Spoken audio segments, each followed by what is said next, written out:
जय श्री कृष्ण मित्रों, जय जया डिवाइन एफेट चैनल में आप सभी का दिल से स्वागत है। श्रीमद् भगवद गीता का अध्याय 15 पुरुषोत्तम योग हमें इस संसार के उल्टे वृक्ष का रहस्य बताता है, जहां जड़ ऊपर है और शाखाएं नीचे। इस अध्याय में भगवान श्री कृष्ण हमें बताते हैं आत्मा क्या है, बंधनों से मुक्ति कैसे मिले और परम पुरुषोत्तम को कैसे पहचाना जाए। आइए इस दिव्य ज्ञान में अपने मन और बुद्धि को समर्पित करते हैं। प्रिय भक्तों, इस अध्याय का हर श्लोक जीवन को सही दिशा दिखाने वाला है, इसलिए वीडियो को अंत तक अवश्य देखें। आपके मन को छू रहा है, वीडियो को लाइक करें, अपना भाव कमेंट में लिखें और जया डिवाइन एफेट चैनल को सब्सक्राइब करें। आपका एक छोटा सा समर्थन हमें और अधिक आध्यात्मिक सेवा करने की शक्ति देता है। दिल से धन्यवाद। आपने अपना अमूल्य समय भगवान श्री कृष्ण के चरणों में अर्पित किया, इसके लिए हृदय से आभार। प्रभु आपकी बुद्धि को शुद्ध करें, जीवन को प्रकाशमय करें और आपको मोक्ष मार्ग पर आगे बढ़ाए। जय श्री कृष्ण। जय जया डिवाइन एफेट। अध्याय 15 पहला श्लोक। संस्कृत। ऊर्ध्वमूल मधः शाखमश्वत्थं प्राहुर्व्ययम् छंदांसी यस्य पर्णानि यस्तं वेद स वेदवित्। सरल अर्थ। भगवान श्री कृष्ण कहते हैं, इस संसार को एक अश्वत्थ वृक्ष कहा गया है, जिसकी जड़ ऊपर परमात्मा में है और शाखाएं नीचे संसार में फैली है। इसके पत्ते वेदों के छंद है।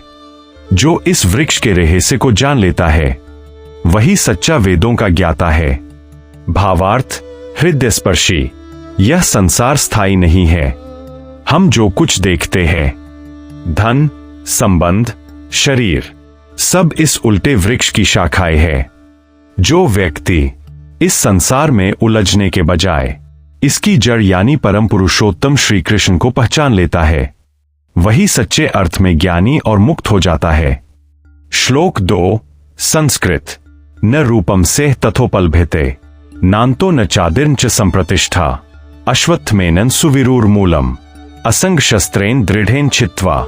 हिंदी अर्थ। इस संसार रूपी अश्वत्थ वृक्ष का न तो यहां वास्तविक स्वरूप दिखाई देता है, न इसका आदि आरंभ ज्ञात है, न अंत समझ में आता है और न इसकी कोई स्थिर आधारशिला है। इस गहराई से जड़े जमाए हुए अश्वत्थ वृक्ष को दृढ़ वैराग्य रूपी शस्त्र से काट देना चाहिए। भावार्थ सरल समझ। भगवान श्री कृष्ण अर्जुन से कहते हैं, यह संसार एक ऐसे वृक्ष की तरह है जिसका वास्तविक स्वरूप समझना कठिन है। मनुष्य इसमें जन्म मृत्यु, सुख दुख, आसक्ति और भ्रम में उलझा रहता है। जब तक हम वैराग्य, आसक्ति त्याग का शस्त्र नहीं उठाते, तब तक इस संसार के बंधन से मुक्त नहीं हो सकते। ज्ञान और वैराग्य ही मुक्ति का मार्ग है। श्लोक 3 संस्कृत। न तत्पदं तत्परिमार्गित्वेन यस्मिन् तान् निवर्तन्ति भूयः तमेव चाद्यं पुरुषं प्रपदे यतः प्रवृत्तिः प्रसृता पुरानी। हिंदी अर्थ। उस पद, परम अवस्था को भली भांति खोजो जहां पहुंचने के बाद मनुष्य फिर लौटकर संसार में नहीं आता। मैं उस आदि पुरुष परमात्मा की शरण ग्रहण करता हूं, जिससे यह पुरातन संसार की प्रवृत्ति उत्पन्न हुई है। भावार्थ। जब संसार रूपी वृक्ष को वैराग्य से काट दिया जाता है, तब साधक को उस परम पद की खोज करनी चाहिए, जहां पहुंचने के बाद पुनः जन्म मृत्यु का बंधन नहीं रहता। वह पद भगवान श्री कृष्ण परम पुरुष की शरण में जाकर ही प्राप्त होता है, क्योंकि सारा सृष्टि चक्र उन्हीं से प्रवाहित हुआ है।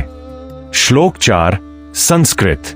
निर्माण मोहा जित संग दोषा अध्यात्म नित्या विनिवृत्त कामा द्वंद्वैर विमुक्ता सुख दुख संज्ञा गच्छन्ते मूढ़ा पदम व्ययंतत। हिंदी अर्थ। जो अहंकार और मोह से रहित, आसक्ति के दोषों पर विजय पाने वाले, आत्मज्ञान में सदा स्थित, कामनाओं से निवृत्त, सुख दुख के द्वंद्व से मुक्त और मूर्ता से रहित होते हैं, वे उस अविनाशी परम पद को प्राप्त होते हैं। भावार्थ। मोक्ष का मार्ग बाहरी नहीं, अंतरात्मा की शुद्धि से जुड़ा है। जो मनुष्य अहंकार, कामना, मोह और द्वंद्वों को त्याग देता है और आत्मज्ञान में स्थित रहता है, वही उस सनातन अविनाशी परम धाम को प्राप्त करता है। श्लोक 5 संस्कृत। निर्माण मोहा जित संग दोषा अध्यात्म नित्या विनिवृत्त कामा द्वंद्व वैर विमुक्ता सुख दुख संज्ञा गच्छन्ते मूढ़ा पदम व्यंतत।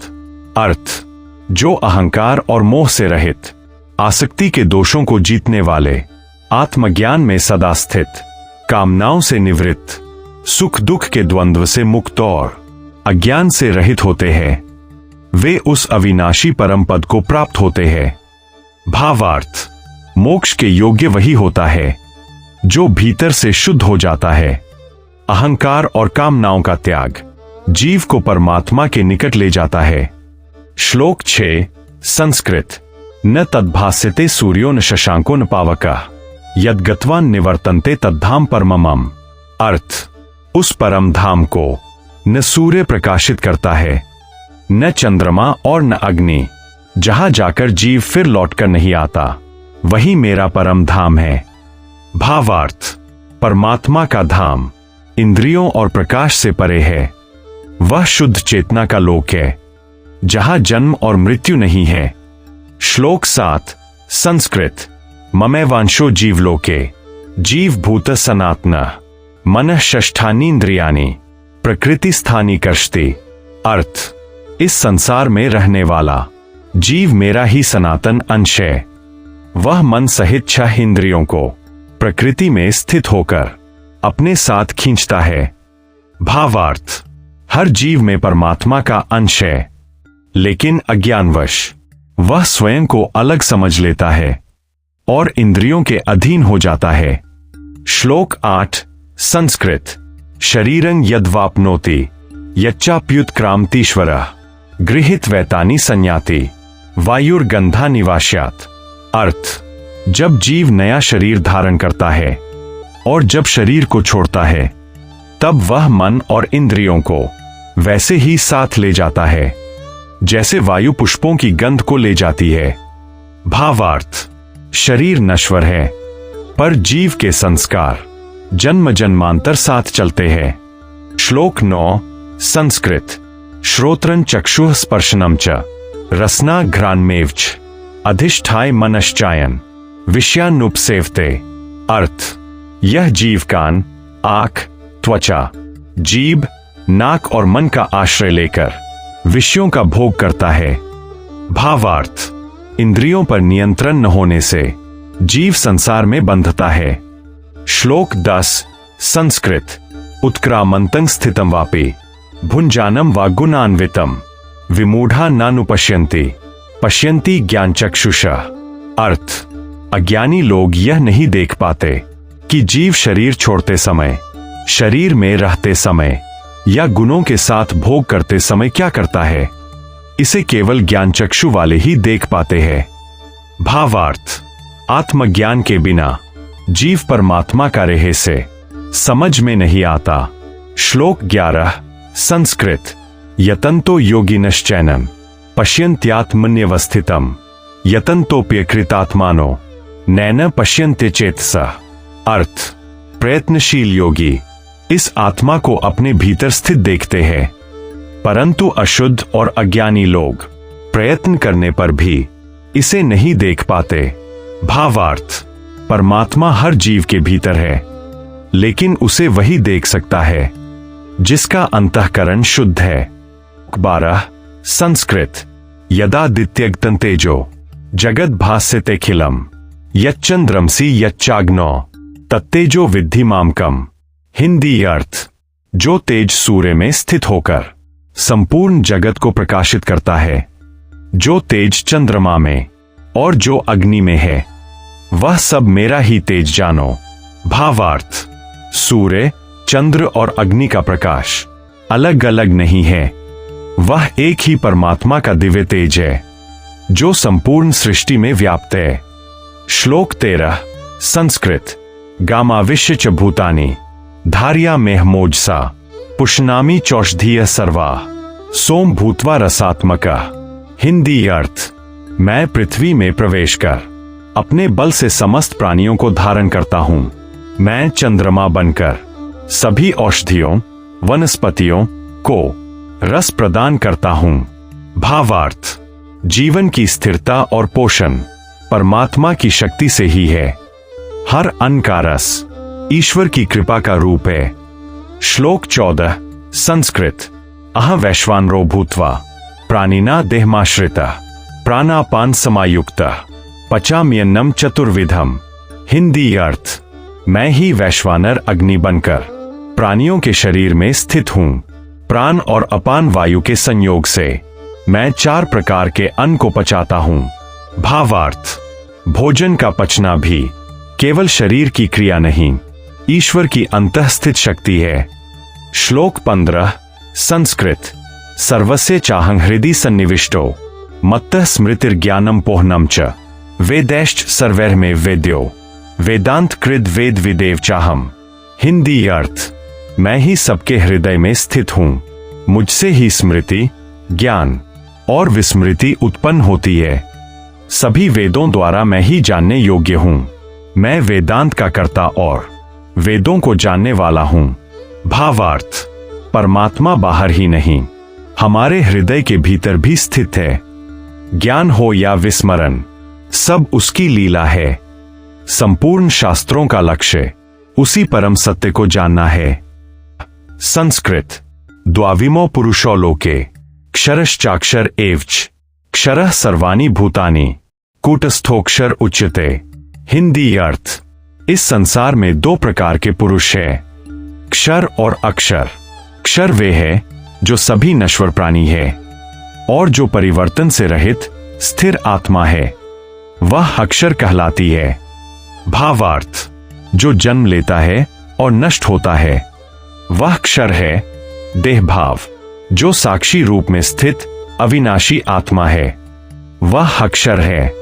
श्लोक 17 संस्कृत। उत्तमः पुरुषस्त्वन्यः परमात्मेत्युदाहृतः यो लोकत्रयमाविश्य बिभर्त्यव्यल ईश्वरः। हिंदी अर्थ, इन दोनों से भिन्न एक उत्तम पुरुष है जो परमात्मा कहलाता है। वह अव्यय ईश्वर तीनों लोकों में प्रवेश कर सबका पालन करता है। भावार्थ, परमात्मा न केवल साक्षी है बल्कि सृष्टि का धारक और नियंता भी है। वह जीव और प्रकृति दोनों से परे है। श्लोक 18 संस्कृत। यस्मात् क्षरमतीतोहम अक्षरादपि चोत्तमा अतोस्मि लोके वेदे च प्रथितः पुरुषोत्तमा। हिंदी अर्थ, क्योंकि मैं अक्षर से परे और अक्षर से भी श्रेष्ठ हूं, इसलिए मैं लोक में और वेदों में पुरुषोत्तम के नाम से प्रसिद्ध हूं। भावार्थ, श्री कृष्ण स्वयं को परम सत्य पुरुषोत्तम बताते हैं। वह न केवल जीवात्मा से बल्कि अव्यक्त ब्रह्मा से भी परे है। यही कारण है कि भक्ति, ज्ञान और कर्म तीनों का अंतिम लक्ष्य पुरुषोत्तम श्री कृष्ण है। श्लोक 19 संस्कृत।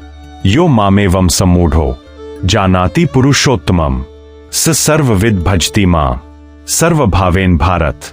हिंदी अर्थ, हे भारत अर्जुन, जो मनुष्य मुझे इस प्रकार पुरुषोत्तम जान लेता है वह पूर्ण ज्ञान वाला हो जाता है और वह संपूर्ण भाव से मेरी भक्ति करता है। भावार्थ, जो व्यक्ति यह समझ लेता है कि श्री कृष्ण ही क्षर, अक्षर और उनसे परे परम सत्य है, उसके लिए फिर कोई भ्रम शेष नहीं रहता। ऐसा भक्त ज्ञान और भक्ति दोनों में पूर्ण हो जाता है।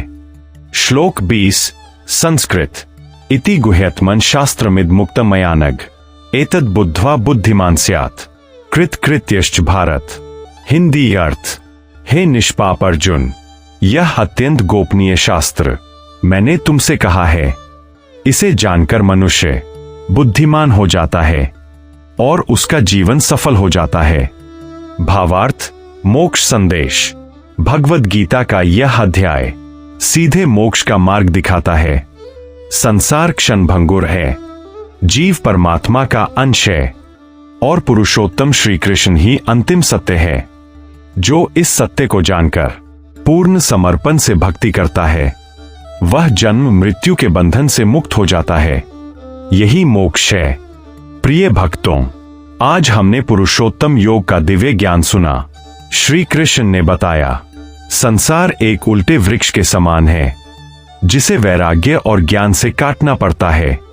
जीव परमात्मा का अंश है, लेकिन जब वह श्री कृष्ण को पुरुषोत्तम रूप में पहचान लेता है तब उसका जीवन सफल हो जाता है। यदि आपको यह दिव्य ज्ञान हृदय तक स्पर्श करे तो पूरे अध्याय को ध्यान से सुनिए। वीडियो को लाइक, कमेंट और जय डिवाइन इफेक्ट चैनल को सब्सक्राइब करना न भूलें। आपका प्रेम